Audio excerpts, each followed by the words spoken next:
This is a third part of a series of videos covering the Naughty Dog era of Crash Bandicoot games. For those who found this series through this video, feel free to check it out from the beginning before watching this one by clicking the card above. Thank you. Good, don't bend too hard on the legs. Yeah, that's close enough. Okay, who knows what a two-point landing is? Ooh, sorry. Okay, is this bad? I got a tangle. All right. You jump! What are you? I got an idea. What? Jump. Yes, you can do this. Now jump! He's training for his biggest adventure yet. Oh yeah, he's ready. Come on, bust me! Yeah. Jump! I say you About their jump. insurance for him. Thanks, Rod. Yeah, thanks, Rod. PlayStation.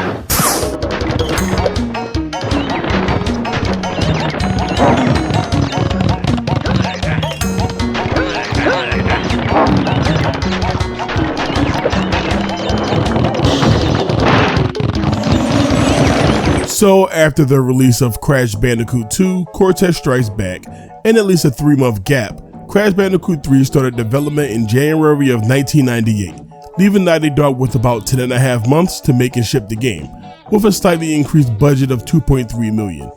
This was even less time than they had with Crash 2, but after a very pressing outing with that game, I don't believe anyone at the time was actually worried about it. The big talking point for this entry was the fact that the game ran on 4 different engines. One of course being the engine used for Crash 2. If it ain't broke, don't fix it. With this, they also added several new abilities, animations, and put a larger focus on replayability to build on top of the already close to perfect gameplay there. But this was only 2/3 of the game. The remaining portion consisted of 2 3-dimensional engines used for water and flying levels, with a specific focus on free roaming, and the final being a driving level made to behave somewhat like a simulator. Naughty Dog showed out wanting to squeeze some ideas they thought weren't possible for not only Crash Bandicoot, but the PlayStation as a whole. Sure, Crash 2 was a highly praised game, and to be honest, they could have gave people more of the same and no one would have said boo.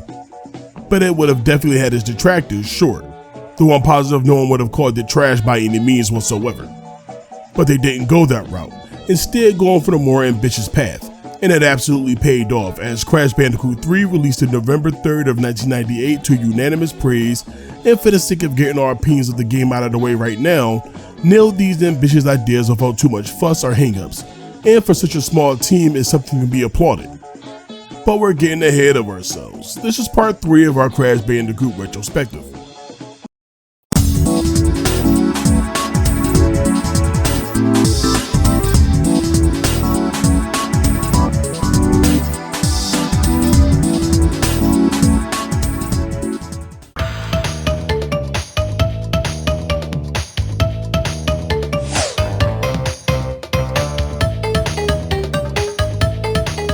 Immediately after the 100% ending of Crash 2, where Embryo uses the power of the 42 collected gems in order to operate his giant laser, aimed to destroy the Cortex Vortex in the act of revenge. From here, Embryo just sorta disappears, like we never hear from him again canonically.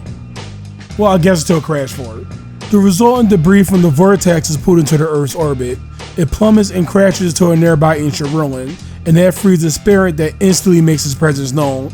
The newly named Aku Aku immediately identifies his presence as his sealed away brother, Uka Uka. Meanwhile, Cortex, who really should have died at the end of Crash 2, after seemingly being tossed uncontrollably to the depths of space without any protection.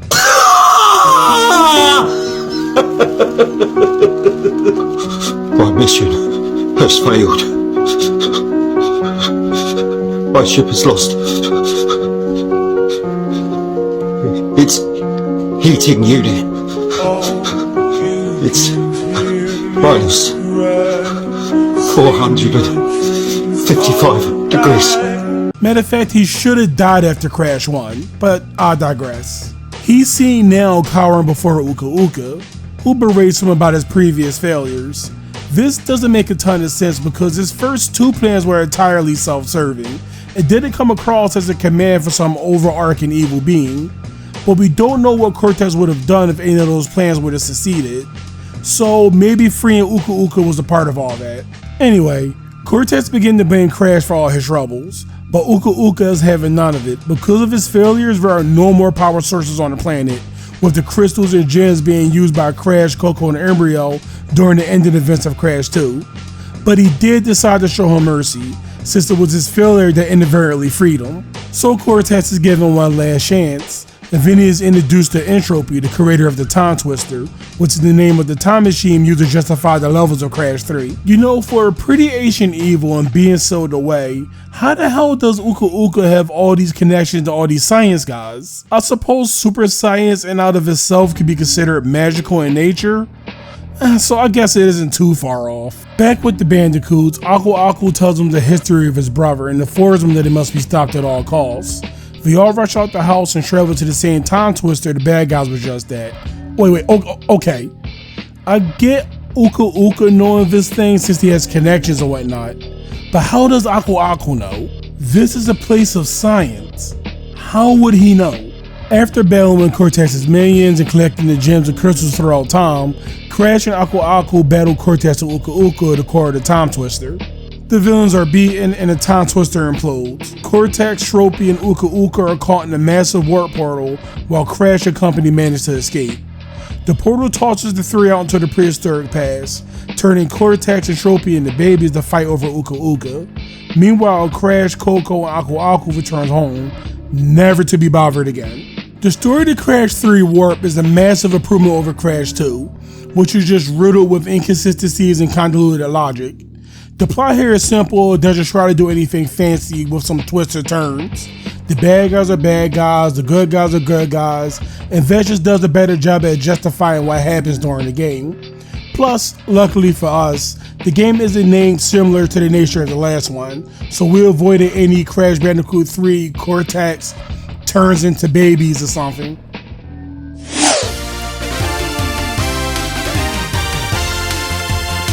Platforming the Crash 3 Warp is very similar to his predecessor, and to be fair, they didn't have much to add. The controls seem a lot tighter and Crash seemed to have a lot more of a looser feeling while he bouncing around and jumping, and a bunch of little other micro improvements and adjustments can be found here and there, such as changing the Spring and Wampa crates from 10 bounces to 5, which I never understood why that bullshit was allowed to fly in Crash 1, let alone the second game. But it's fixed now, and it speeds up the box collection by a considerable amount. Another great improvement was removing boxes from the returning death routes, which will get in the way of attaining box gems in Crash 2. It also minimizes on the backtracking, with the alternate entrance to Future Frenzy being the worst, having to travel all the way back to the beginning of the stage in order to collect a few boxes. I mean, we like death routes, and I wish there was more of them in the game, but as it stands, there are only about 3 of them in total. And it's not like you need a gem to get to them either. We would have been okay if Naughty Dog kept the boxes in these paths, if it meant we get more of them. There's not a whole lot of fresh gimmicks that can be found with this gameplay mode. The medieval stages, while looking nice, are bland from a design standpoint. It could have really needed a death route or some type of gem path to spice things up. The prehistoric levels are pretty cool, featuring the Triceratops chase section and the addition of the almost Mario-like Yoshi segments where Crash can ride on the baby T-Rex in order to move faster and jump higher. Although it's super restrictive, as they put you in these tiny little sections where we feel that it could have been good for at least an entire level. It's really underutilized. There is Agapus Rex, but it's primarily a 2D affair. The Saudi Arabia themed stages look pretty nice visually. Having Crash jump from rooftop to rooftop and hanging from gratings above the city. The ancient Egyptian levels are the strongest looking areas in the game aesthetically, and feature some of the better level gimmicks Warp has to offer, including the returning light source gimmick from previous games. The final levels of the platform section are the futuristic Metropolis levels, which might be the most challenging levels for Warp because they have a lot of moments where players will have to sit and wait for things like platforms or enemies to become vulnerable. Timing is the key in these stages. I guess we really never noticed how kind of bland Crash 3 stages actually are from a level design perspective. Don't get us wrong, we feel like the stages are Warp and more fun to play, but that might be because of those little improvements we mentioned earlier that help keep the pace up in the game. Hell, Crash 3 platforming might be even easier than the second game, and that's saying something because those levels are pretty damn easy. You know what really doesn't help with the overall easy nature of the platforming of Crash 3? Getting power-ups that break the game further. After defeating each of the game's much improved bosses, Crash will be rewarded 1 out of 5 superpowers, These abilities vary wildly in usefulness. The supercharged body slam is just as useful as the normal one, except this time Crash gets to break lock crates. And that's it. Really, this move does have a satisfying animation and sound, but it's too situational to be called a good power-up. The double jump fares a lot better, actually augmenting a part of Crash that actually changes his gameplay and can be applied to levels, even having some enemies that need to be double jumped in order to be defeated. The Death Tornado spin allows Crash to spin faster and longer. It might be the coolest power-up in the game, given that if you use it in the air, he can glide for a short time. The Fruit Bazooka can be either really situational or totally broken depending on how it's viewed. On one hand, it trivializes every combat encounter and even some platforming challenges that involves things like TNTs, enemies, or nitros, but then again, Crash has to come to a complete stop while using it, so players might not want to waste their time pulling it out and aiming. The final superpower come in the form of speed shoes, which are generally useful all around, but can also come in handy when tackling the game's relic challenges. More on that later. Since this is the first game in the series to feature power-ups, I guess we can't complain about it all too much, especially since they aren't terribly expanded on later in the series. But our major issue is abilities like the Death Tornado spin, double jump, and Fruit Bazooka really doesn't feel like the levels weren't designed with them in mind, both for the already completed and the upcoming levels after receiving the power. I get that these are supposed to make you feel stronger or whatnot, and sometimes the level design will make use of one or two of these abilities, but most of the time the levels will still be made in a certain way that doesn't involve them at all. And it feels like playing Crash 2 stages with mods on or something. The argument can be made that not having the levels designed around these abilities allows for far more expressive and experimental approaching when tackling platforming, and that's a fair way to look at it. Wait, hold up. Actually, now that we're looking at it, what's the point of the supercharged body slam anyway? Crash could break lock crates in Crash 2 with a normal belly flop. So did Naughty Dog just pull a Madden and give us a mechanic that does the same thing and just gave it a different name? It's just a belly flop with a longer animation, and as a channel that respects the awesome power of a crossbody, we're disappointed with the uselessness of this one. And that's it, Crash 3, for disrespecting Team Crossbody and the sacred art of one, which is just a sideways body slam. I'm taking your last chip. You're felt it, Crash 3. Get fucked.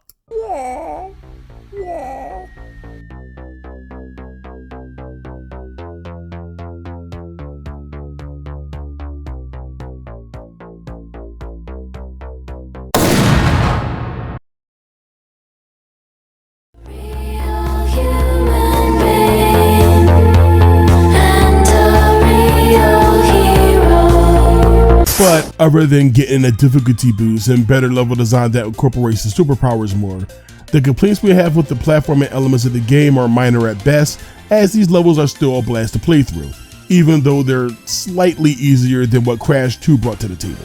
It's all still well designed and solid enough to entertain. And that's it for the traditional platforming from Warped, which is a little strange to say, but here we are. Luckily, or perhaps unluckily, depending on who you ask, Crash Bandicoot 3 isn't a one-trick pony and offers several additional game modes to make up for the lack of normal Crash action, which, aside from another returning gimmick we're about to talk about, are the more conflicting aspects of the game and might be the driving reason why some people do prefer Crash 2 to 3.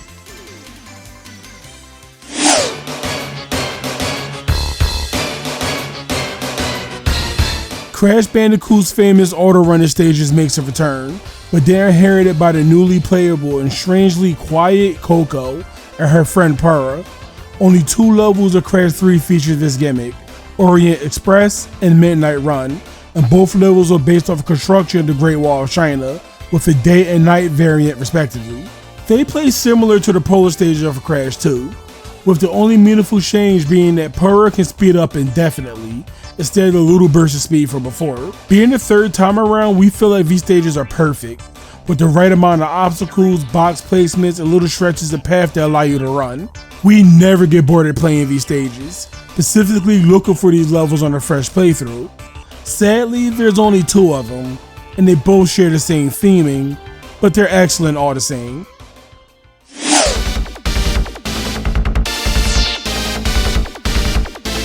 Crash might have lost the auto-runner stages to his little sister, but gained a new gameplay style through these neat little underwater ones that make up for that.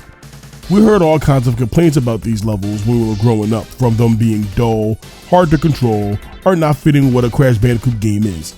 And we always felt that particular comment was strange because we kinda always viewed these stages as an extension of the platforming, just with better overall mobility and where to move around. The controls are almost identical to the base gameplay, with the exception of the obvious speed up kicking button. And I never thought it was hard to control, just a little different. I mean, he's underwater. How else is he going to control? We thought they nailed the physics for being underwater. I mean, we never experienced being in water that deep before, but we have flopped around in the middle of the ocean before, so we can assume it's close enough. Since you don't have complete control over Crash, it leads to a lot of unique challenges like dodging electrified rotating plates, speeding past ill hunting spots, or navigating around heat-seeking mines. Super cool set pieces that wouldn't be seen otherwise.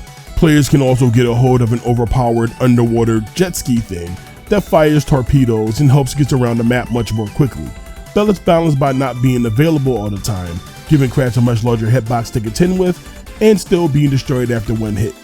These levels are a lot more methodical than your typical platforming stages, and rewards things such as patience in a unique way. We're not here to try to convince you that these are spectacular or anything. These underwater levels might be the weakest gameplay addition, but they get the job done, and much like the auto running stages, there's only 2 of them, so they don't overstay their welcome.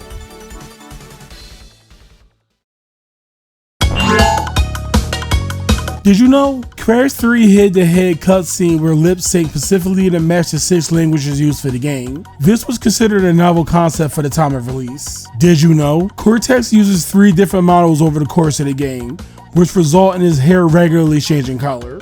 During Tiny's boss battles, hair appears to be purple. During the talking segments between levels, it appears to be blue, and during his boss battle, it's black. Did you know? One of the promotional artworks of the game is based off the cover of Terminator 2 Judgment Day. Moreover, warp orbs are based off the spares used by Terminator to travel through time in the movies.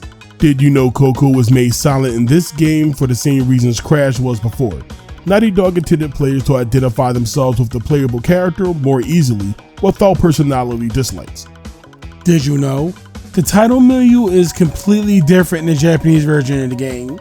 Crash pops up and dances, and his dance includes new moves not present in his dance in other versions. Did you know when you defeat Cortex the first time, you unlock a secret warp room, the lift of which can be found in the center of the Time Twister. When you go into this room, you'll notice an assembly line with Cortex's henchmen in cyborg form being outfitted with fake skin and being sent to different time periods. This is another reference to the Terminators of that series.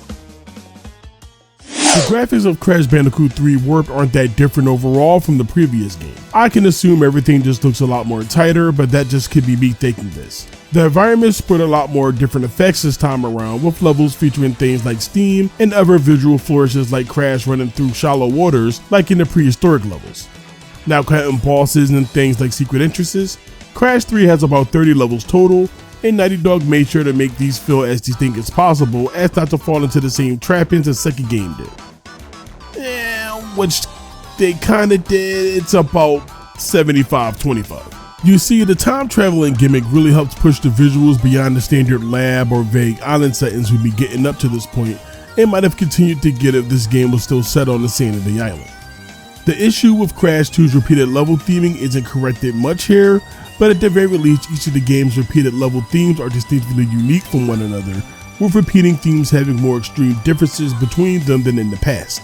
Each theme has its own identity, from the moody weather of the medieval stages, the unique ocean flora and relaxed mood of the underwater levels, the bright, vibrant, and at the time, next level reflections of the ocean surface with the jet ski stages, to the heavily barrel-bordered and sleek futuristic city levels. Something we never appreciated until now is the various amount of enemy types Crash 3 pumps out, which Crash 2 did as well, but they're a lot more stand out this time around. There is a new enemy type for nearly every level in the game, and what's even more impressive is that each of them has their own unique way of killing Crash and Coco, which subconsciously helps ease the blow of something cheap happening while platforming and costing you a life, weirdly enough. We also enjoy the various disguises the lab assistants took throughout the many timelines Crash and Coco encountered them, and which you will find out goes neatly into the lore of the game later on. Real quick, I just wanted to point out something I noticed with the visuals while going through the main 3 Crash Bandicoot games. While Crash 1 doesn't look better than the other 2, I ended up finding that game a lot more visually interesting with its more detailed backgrounds. Crash 1 was a lot more of a slower paced game, and players had to stop to calculate jumps far more often than the sequels, so there was a lot more attention added to those elements. It's the opposite case for the other two games, where they are essentially trading the sense of skill of the first game's backgrounds for better animations, character models, foreground elements, pretty much everything. And since those games are so much faster, players won't have to focus on or even notice the downgrade. I guess when dealing with something like the PlayStation, such trade-offs have to be made. But as a kid, I never did notice, so it worked, I guess. That's all, just something I found interesting. The jetboard levels are finally giving their time to shine with Coco's jet ski levels. Taking out what didn't work from the previous game and expanding on what did, these are probably the best out of the 3 new vehicle types.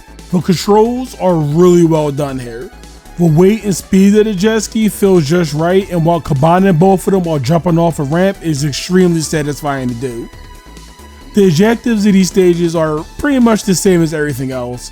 Make it to the end of the stage while avoiding various ocean-themed obstacles with their own unique way of being bypassed. There's a lot more here than what's available for Crash 2, which pretty much just came down to bobbing mines and whirlpools. Naughty Dog did a really good job with the water physics, with the constant rising and falling of the waves, really selling the fact that you're ripping through the middle of the ocean. Everything here is a lot more free-flowing. These are really well done.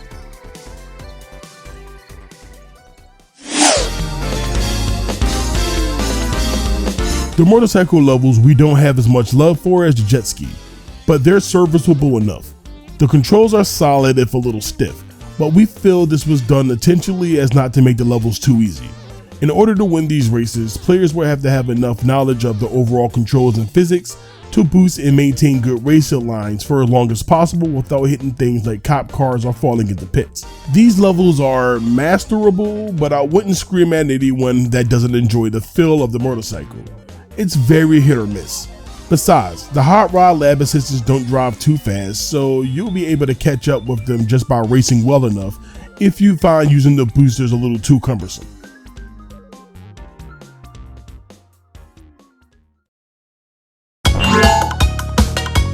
Did you know? This is Aku Aku's debut in a non-Japanese speaking role. Did you know Dr. Nefarious Trophy was added to the game as the developers felt a time traveling boss was needed, as the game did focus on time travel. His shortened name is Entropy, and is a pun on entropy, a term used to measure randomness and disorder over time. Did you know Crash has 30,000 frames of animation, much more than any other video game character at the time? Did you know a good deal of level names are references to various other media? Hang 'em High and Midnight Run are both named after movies. Dynamite is a reference to JJ's phrase from Good Times.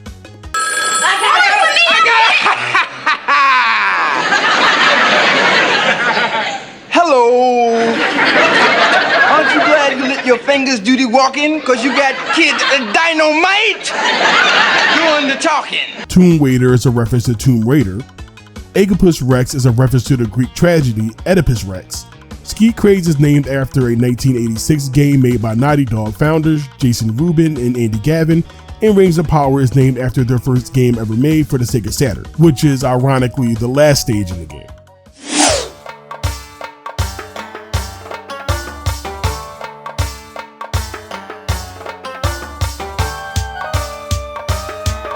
While the music of Crash 2 is amazing, we feel like the soundtrack for the third game slightly edges it out by a couple of inches. There isn't a whole lot to say, at least nothing we didn't say already in Crash 2, but the music here is a lot more varied. Well, it's largely thanks to the time traveling, but Crash 3 has a lot of dope tracks. Here's a couple of our favorites.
3 OST is a mix of both playful and badass.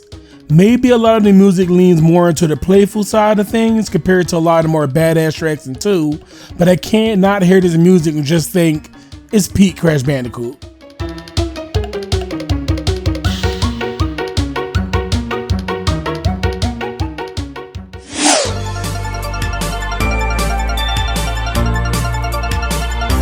The airplane stages are a lot like the jetpack stages from the previous game, only if the controls work the way they should have. You see, the plane moves itself, meaning you only have to change direction.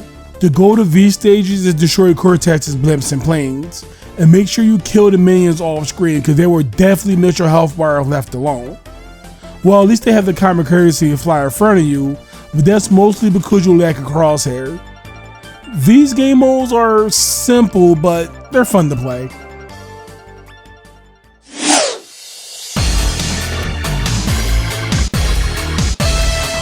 Time trials are the final gameplay mode in which players can choose to enter by first completing a stage, returning to it, and collecting a clock item to start the mode. Upon starting, every Wampa will leave the level, boxes will transform into time trial crates that can be broken to stop the timer to up to 3 seconds, and any Aku before getting the clock will be automatically destroyed, with 3 Aku crates being added throughout the stage that features them.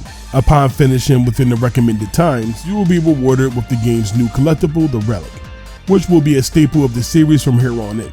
Relics are split into 3 different tiers: Sapphire, Gold, and Platinum.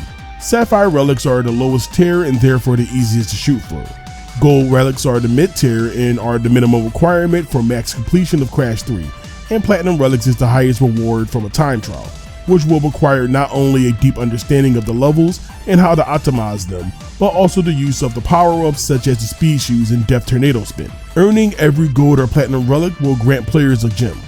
Collecting the first 5 initial relics will unlock a secret warp room where bonus levels can be found, with obtaining multiples of 5 unlocking new levels there. As a method just to add more runtime to the game, the time trial mode is another solid addition to the formula. Crash 3 doesn't have a whole lot of long levels, so if you're going for golds or platinums, there won't be a whole lot of time dedicated to things like routing, unless you decide to get serious as a personal challenge. Some levels of the game clearly aren't designed with speed in mind, left the after-mentioned underwater sections, but those aren't huge hurdles to cross to earn good times on after some practice and a couple of run attempts.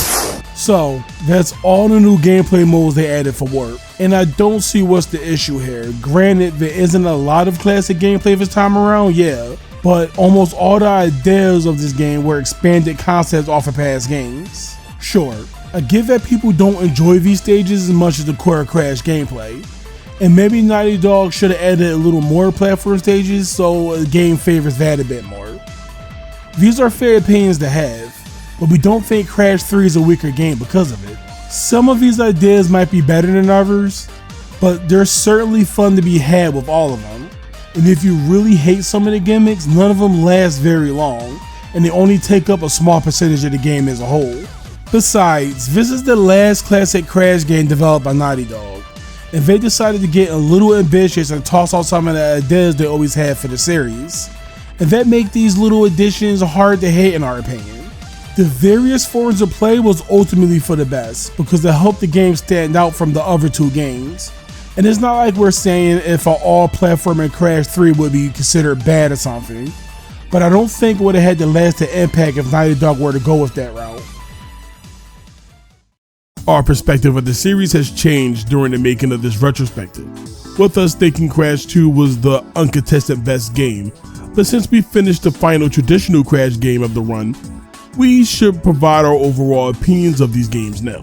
Crash 1 was a fun, fairly challenging game with solid level design, with said levels having awesome environmental storytelling, but the save system was an overcomplicated nightmare, controls weren't all that great, and completing the game was more annoying than any kind of fun.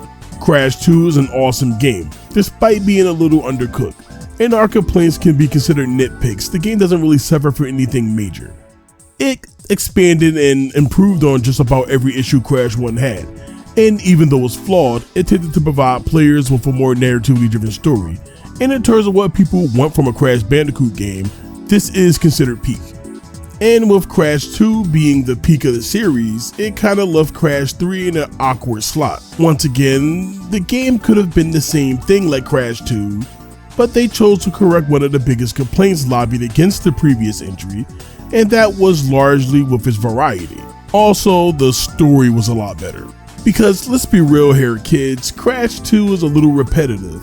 Even if that repetitiveness wasn't an open complaint, Naughty Dog decided to see it and attempt to fix it anyway. And when it's all said and done, we thought it was a good choice. But it has to be remembered that these games were made a year or earlier apart from one another.